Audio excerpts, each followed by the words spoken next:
જંગી દરિયાઈ કાંઠા વિસ્તારમાં વર્ષોથી કંડલા પોર્ટની જમીન પર મીઠા ઉદ્યોગ માફિયાઓનું દબાણ કર્યું છે। આજ રોજ દબાણ હટાવવા માટે પ્રશાસન ઊંઘમાંથી જાગ્યું છે, તો હવે જોવાનું એ રહ્યું કે દેખાવ પૂરતું દબાણ હટાવવાના છે કે તૂણાની જેમ કામગીરી પણ બતાવે છે। કંડલા પોર્ટની હજારો એકર જમીન પર મીઠા ઉદ્યોગ માફિયા દ્વારા વર્ષોથી દબાણ કરી લાખો ટન મીઠું ઉત્પાદન કરશે। આ અંગે અનેક રજૂઆતો કરવામાં આવી, પરંતુ ભૂમાફિયાને રોકવામાં આવતા નથી। પરંતુ અગાઉ તૂણા અંજાર કંડલા પોર્ટ ટ્રસ્ટના અધિકારીઓ દેખાવ પૂરતા દબાણ હટાવ્યા બાદ જૈસે થે તેવી જ સ્થિતિ જોવા મળે છે। આજરોજ ભચાઉ કાંઠા વિસ્તારમાં ગુલામશાહ દરગાહની બાજુમાં કંડલા પોર્ટ ટ્રસ્ટના અધિકારીઓ પોલીસ બંદોબસ્ત સાથે દબાણ હટાવવા માટે હિટાચી દ્વારા મીઠાના અગર તોડવાનું કામ ચાલુ કર્યું છે। જોવાનું એ રહ્યું કે દબાણ નાના માણસોના હટાવશે કે મોટા માથાઓની બાદબાકી કરવામાં આવે છે। સ્થળ પર કંડલા પોર્ટ ટ્રસ્ટના અધિકારીઓને મીડિયાના પત્રકાર મિત્રોએ માહિતી માંગવામાં આવી કે અમને રિપોર્ટિંગ માટે માહિતી આપો, ત્યારે અધિકારીઓએ જણાવ્યું હતું કે આ અંગેની વિગત કંડલા પોર્ટ ઓફિસથી મળશે। અધિકારી મીડિયાને જાણકારી આપવા માટે આનાકાની કરે છે, જેથી એ સ્પષ્ટપણે સાબિત થાય છે કે કંઈક છુપાવવામાં આવી રહ્યું છે। જોઈએ આગળની કાર્યવાહી કરવામાં આવશે કે ઘીના ઠામમાં ઘી પડી જશે। મોટો કાફલો ઘટના સ્થળે ખડકી દેવાયો છે। 100 પોલીસ અને કંડલા પોર્ટ ટ્રસ્ટના અધિકારીઓ હાજર છે। પીવાના પાણીથી જમવાની રહેવાની તમામ સગવડો ઉપલબ્ધ કરાવવામાં આવી છે, પરંતુ ભૂમાફિયા કોઈ ઉપરથી આદેશ લાવે છે કે કાર્યવાહી ચાલુ જ રખાશે, એ તો સમય જ બતાવશે।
મારું નામ જાડેજા શિવભા દેસરજી, ગામ રામવાવ।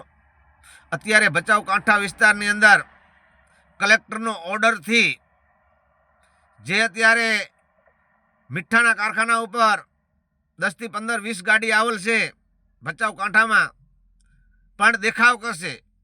નાની નાની જગ્યાએ નાના હાંકા પારા તોડશે, પણ એ વરીની ચાલુ ન થાય એવા પારા તોડી નાખવા પડે, અને 1-2 મશીનથી લાખો એકર જમીન ખાલી ન થાય।